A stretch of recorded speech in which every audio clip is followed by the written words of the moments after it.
మన VVIT university absolute discipline, absolute education. అలా పంపించిన బీసీలే ఈరోజు మోపిదేవి వెంకటరమణ గారు కావచ్చు, బీద మస్తాన్ రావు గారు కావచ్చు, ఇద్దరు రాజ్యసభ సభ్యత్వం రాజీనామా చేశారు. పార్టీ కూడా రాజీనామా చేసి వారు ఇంకో పార్టీలోకి వెళ్ళే పరిస్థితి.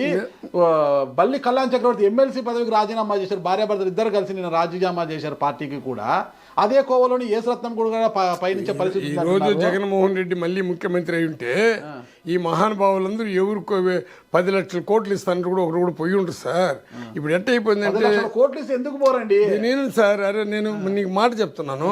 ఎందుకంటే వీళ్ళందరూ ఇప్పుడు ఎందుకు పోతున్నారంటే కొంతమందికి వ్యాపారాలు ఉండొచ్చు, కొంతమందికి బిజినెస్ ఉండొచ్చు, కొంతమంది వాళ్ళు ఇప్పుడు ఎక్కడ చూసినా రాష్ట్రం అంతా ఇప్పుడు ఇది ఒక ఈవీఎం ప్రభుత్వం అని చెప్పేసి అసలు ఇది ఒక ఏదో రెడ్ బుక్ ప్రభుత్వాన్ని ప్రజల పైన పడుతున్నారని ఒక భయంతో కూడా వెళ్ళిపోవచ్చు. దానికి మనం ఏం చేయగలుగుతాం వాళ్ళు పోయిన వాళ్ళని. కానీ వాళ్ళు మళ్ళీ ఒకటి నిర్ణయించుకోవాలి, ఆత్మసాక్షి అనేది ఒకటి ఉండదు. జగన్మోహన్ రెడ్డి ఇచ్చిన వాళ్ళు ఆయన పార్టీ పెట్టకపోతే, జగన్మోహన్ రెడ్డి పార్టీ పెట్టకపోతే మేమందరూ ఎమ్మెల్యేలు మంత్రులు అయి ఉంటామా?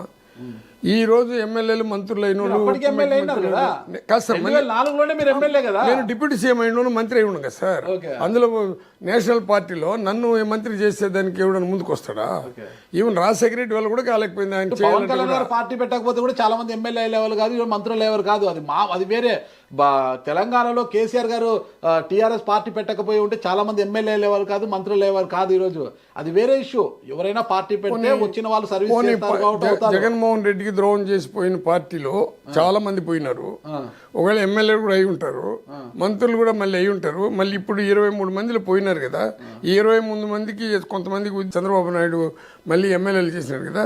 ఎవరికైనా మంత్రి పదవులు వాళ్ళకి ఇక్కడ నుంచి పార్టీ పోయిన వాళ్ళకి, పార్టీ నుంచి మారిన వాళ్ళకి చంద్రబాబు కూడా 3 వాతలు పెట్టి ఎవరికి ఎక్కడ పెట్టాలో అక్కడ పెట్టేస్తున్నాడు. ఆయన చరిత్రహీనులు అయిపోతున్నారు. సరే, ఓకే, జగన్మోహన్ రెడ్డి గారు మీ అందరికి మంత్రి పదవులు ఇచ్చారు. డిప్యూటీ సీఎంగా నారాయణ స్వామి గారికి ఉన్న పవర్స్ ఏంటి? అసలుకి మీ పవర్ని ఏ రోజున ఉపయోగించారా? కేవలం డమ్మీ లాగా ఉండిపోయారా? డమ్మీ అంటే ప్రాంతీయ పార్టీలో ఏ ముఖ్యమంత్రి ఉన్నా, చంద్రబాబు ఉన్నా, లల్లు ప్రసాద్ యాదవ్ ఉన్నా, మాయావతి ఉన్నా, ఇంకొకరున్నా వాళ్ళకి ఎటువంటి పరిస్థితుల్లో ఇండివిజువల్, ఎందుకంటే సీఎం ఏం డెసిషన్ తీసుకుంటాడో దానికి కట్టుబడి ఉంటారు సార్. మంత్రులకి ఇప్పుడు చంద్రబాబు నాయుడు మాత్రం ఏ మంత్రులకి ఏమి అధికారాలు ఇచ్చేశాడు? ఇంకా 2 నెలలు అయింది. ఇంతకుముందు 20 సంవత్సరాలు 15 సంవత్సరాలు ఉన్నాడు కదా. ఏ మంత్రులు ఏ అధికారులు ఉన్నారు? అక్కడ కూడా బలైంది ఎవరు? దళితులు బలైనారు. అక్కడ కూడా ఎస్టీలు బదిలినారు. అక్కడ కూడా ఒకతూరి ఎస్సీ ఎస్టీలకి బీసీలకి టికెట్లు ఇచ్చినట్టు మళ్ళీ కంటిన్యూకి ఇస్తున్నాడు. ఆయన కూడా బలి ఇదంతా మేమే కదా సార్. కులికిపోయేది మేమే, మోసేది మేమే, కొట్లాడేది మేమే, మళ్ళీ జెండాలు ఎత్తేది మేమే. కానీ బలమైన వాళ్ళే కదా ముఖ్య ఎమ్మెల్యేలుగా మంత్రులుగా అవుతారు, ఎమ్మెల్యేలుగా ఎంపీలుగా అవుతారు. అందువల్ల బలం లేని వాడికి రాజ్యసభ ఇచ్చాడు. ఆయన బలం క్యాస్ట్ పెట్టి రాజ్యసభ పంపించాడు. బాబురావుకు ఒక ఎస్సీ, గొల్లబాబురావు ఎస్సీ, ఆయన దగ్గర ఏమైనా డబ్బులు తీసుకుని పంపించాడా? ఈవెన్ మోపి నేనంటే ప్రాణం ఆయనకి, ఆయనంటే నాకు కూడా అభిమానం. వీళ్ళ దగ్గర ఏమైనా ఆశపడిన పంపించాడా? ఒకప్పుడు రాజ్యసభకు పోతే కోట్లు ఉండేవాళ్ళు బిజినెస్ పర్సన్స్ పోతుండారు. మరి ఇప్పుడు వాళ్ళు ఎందుకు వెళ్ళిపోయినంటే వాళ్ళ మనస్సాక్షి కడగల. దాన్ని కూడా నారాయణ స్వామిని పట్టుకుని ఎందుకు పోయినారు అంటే నేనేం చెప్పగలుగుతాను? వాళ్ళు ఎందుకు పోయిన రేపు వాళ్ళు గారికి పవర్ ఇచ్చారు. డిప్యూటీ సీఎంకి ఇచ్చిన చిత్తూరు జిల్లాలో మీకున్న పవర్ ఏంటి? 5 ఏళ్ళు ఏం పవర్ చేశారు? ఒకరికి కదా పవర్ ఉండింది. ఏం చేయాలన్నా చిత్తూరు జిల్లాలో ఆ ఒక్కరు చెబితేనే ఏదైనా జరిగేది. నారాయణ స్వామి గారు ఏం చేయగలిగారు చెప్పండి? పవర్ ఏముండింది? ఇప్పుడు నాకు పవరే లేకపోతే నేను రాష్ట్రపతి చాపర్లు ఎందుకు పోతాను? ఓకే, జగన్మోహన్ రెడ్డి నన్ను ఎందుకు పంపించి, ఏ చంద్రబాబు నాయుడు ఏ ఎస్సీని కానీ ఎస్టీలు కానీ రాష్ట్రపతి దీంట్లో పంపించిన చరిత్ర ఉంది ఆయనకి. నేను పద్మావతికి నటుగదు రాజకీయ సమానత్వం చూపిస్తున్నారు సార్. నేను పోతే ప్రోటోకాల్ ప్రకారంగా నన్ను కూర్చొని పెట్టారు. ప్రోటోకాల్ ప్రకారం నేను మాట్లాడుతున్నాను. కలెక్టర్ని ఎస్పీని ఎవరు చెప్పినా మార్చరు. అది సీఎం దృష్టిలోనే ఉంటుంది. సీఎం ఎవరు డెసిషన్ తీసుకుంటారు.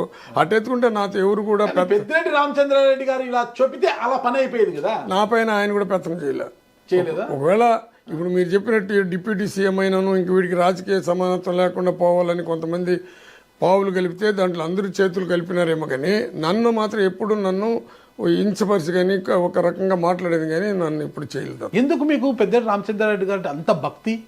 నాకు భక్తి జగన్మోహన్ రెడ్డి పైన. పెద్దిరెడ్డి రామచంద్రారెడ్డి గారి మీద మరి ఎవరిపైన నేను పార్టీ జగన్మోహన్ రెడ్డి పెట్టింది పెద్దిరెడ్డి రామచంద్రారెడ్డి గారి మీద మీకు స్వామి భక్తి ఉందా లేదా? నాకేం స్వామి భక్తి సార్, నేను రాజశేఖర రెడ్డికి స్వామి భక్తి. దీనైనా ఒప్పుకుంటారా లేదా? మీరు రాజకీయాల్లో నాకు తెలిసి పెద్దిరెడ్డి రామచంద్రారెడ్డి గారి కన్నా మీరు సీనియర్ నా నాలెడ్జ్లో, నాకున్న జర్నలిజం నాలెడ్జ్లో. అయితే మీరు 1972లోనే రాజకీయాల్లో ఉన్నారు, 1974 81 లెవెల్ మీరు సమితి ప్రెసిడెంట్ అయ్యారు. మీ తర్వాత ఆయన రాజకీయాల్లోకి వచ్చారు పెద్దిరెడ్డి రామచంద్రారెడ్డి గారు. అలాంటి పెద్దిరెడ్డి రామచంద్రారెడ్డి గారికి మీరు పాదాభివందనం చేశారా లేదా ఒక బహిరంగ సభలో? నేనా పాదాభివందనం అనేది నా మైండ్లో ఒక జగన్మోహన్ రెడ్డి చేసుంటా, రాజశేఖర రెడ్డి చేసుంటా. మళ్ళీ ఇప్పుడు మీరు ఇట్లా మాట్లాడినారు కదా, మీరు దీన్ని పెడతారో లేదా పబ్లిక్ నాకు తెలియదు. కానీ ఎస్సీ కమ్యూనిటీలో ఎస్సీలు అయిన వాళ్ళు ఎవడో ఒక ఆధారం పట్టుకొని వాడు డబ్బులు పెట్టో వాడు ఇంకోటి పెట్టో గెలిపిస్తే వాడి ఇంటికాడ పోయి సేద్యం చేయాల్సిందే కదా అందరూ. ఇప్పటి వరకు ఎవడైనా సొంతంగా ఎస్సీగా ఉండేవాడు నిర్ణయాలు తీసుకొని ఆ మంత్రిని ఆ నియోజకవర్గంలో ఉండే పెద్ద లీడర్ని ఎదిరించి వాడు ముందుకు పోగలుగుతాడా? చెప్పండి సార్. నేను సమితి ప్రెసిడెంట్గా అందరిని ఎదిరించి ముందుకు పోయినా, ఎమ్మెల్యేగా అందరిని ఎదిరించి ముందుకు పోయినా. అంటే రెడ్లు కాదు, బలమైన వాళ్ళందరినీ ఎదిరించినోడే నేను. కానీ డిప్యూటీ సీఎం అయిపోయినాక పార్టీ వ్యవహారాలంతా కూడా మనం చూసుకునే పరిస్థితి మనకు ఉండదు. ఎందుకంటే ఇప్పుడే చెప్పాను నీకు, ఏ పార్టీ కూడా ఎస్సీలని ఎక్కడ ఎదగనిస్తారో. కనీసం ఎస్సీలని కూడా పెట్టుకొని కారు ఎక్కమని చెప్పింది ఒక జగన్మోహన్ రెడ్డి. దానివల్ల మాకు అధికారం ఉందా అధికారం లేదా, ఇది పెద్ద పవర్ వచ్చిందా అనేది కూడా నాకు ఇష్టం లేదు. కానీ కనీసం నేను కారు అక్కడ పోతా ఉంటే డిప్యూటీ సీఎంగా అన్నను విలువ ఎక్కొచ్చు అని చెప్పేవాడు. నేను మళ్ళీ మీకు చెప్తున్నాను, అంటే మేము బానిసగా బతకలేని అంబేద్కర్ భావాలతో బతికేవాడు.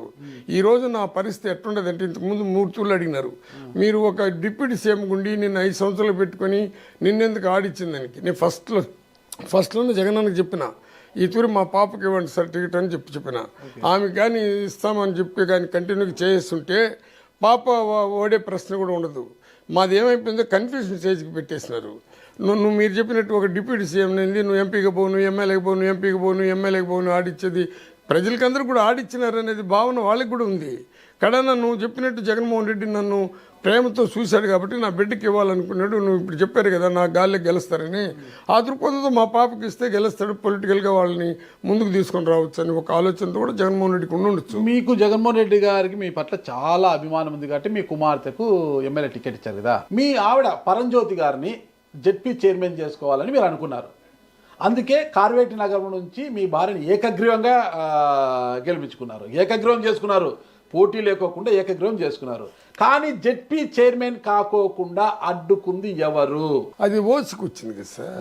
ఓకే కానీ రిజర్వేషన్ మార్పించి జనరల్ వచ్చింది, రిజర్వేషన్ అప్పుడప్పుడు మార్పించారు. అంటే మీ ఆవిడని మీరు జెడ్పీ చైర్మన్ చేసుకుంటారని మీ ప్రభుత్వం ఏదనుకుంటే అదే కదా జరిగేది.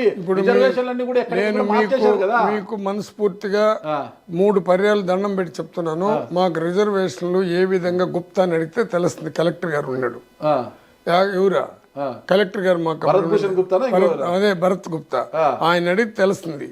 కనీసం మాకు ఎట్ట రిజర్వేషన్ మార్చారు ఎట్ట వచ్చింది అనేది నా ఆత్మసాక్షిగా నాకు తెలీదు. అది ఎవరు మార్చారో వాళ్ళ పతనానికి దారి తీస్తుంది. నేను మా మిస్సెస్ ని జడ్పీ చైర్మన్ చేయాలని నా 3 బిడ్డల సాక్షిగా నాకు ఆలోచన కూడా లే. నా 3 బిడ్డల సాక్షిగా మళ్ళీ వీడు కూడా అబద్ధాలు చెప్తాడు అనుకుంటే అది మీకు మీ విజ్ఞత వదిలేస్తుండ.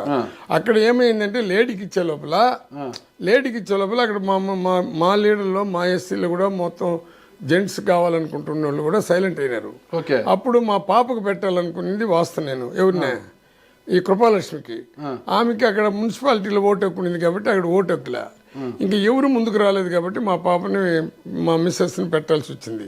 అంతేగాని నేను రాజకీయంగా నా తరపున నా భార్యని ఉండేటప్పుడు నా భార్య జడ్పీటీ సేవలనే ఆలోచన కూడా నాకు లేదు. కానీ మీరు నమ్మరు, లేకపోతే నువ్వు ఎట్లా యాక్సెప్ట్ చేసినావని మాట్లాడచ్చు. ఇంకా దానికి నేను ఆ క్వశ్చన్ జవాబు చెప్పలేని పరిస్థితిలో ఉండా. సుమన్ టీవీలో మీ పర్సనల్ అండ్ బిజినెస్ ప్రమోషన్స్ కోసం కింది నెంబర్కి కాంటాక్ట్ చేయండి.